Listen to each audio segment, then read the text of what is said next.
Everyone is so interested in urban beekeeping that there may be too many urban bees. Now, urban beekeeping is big business. ALVO. One company based in Montreal manages thousands of beehives on the rooftops of more than 600 office buildings. In North America, at corporations that host bees as an employee perk, you can pay other companies to take care of a beehive in your backyard.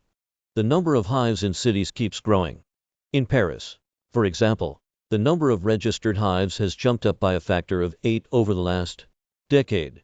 Its build is good for nature, but a recent study that looked at the growth of beekeeping in Swiss cities finds that the number of bees is now unsustainable. When the bees fly out to find pollen, there aren't enough urban flowers to support them, and the honeybees may be putting pressure on other pollinators.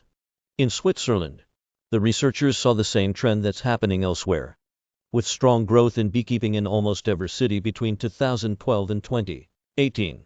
Then they looked at the green space available around clusters of hives.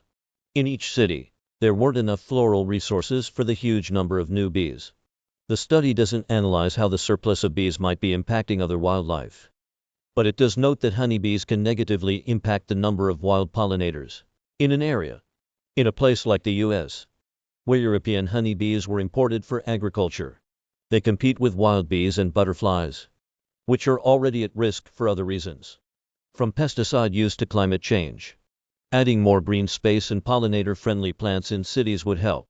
But the study suggests that cities also need to set limits on the proliferation of urban honeybees, with the number of hives allowed in any particular area limited by the amount of green space nearby and enough distance between hives.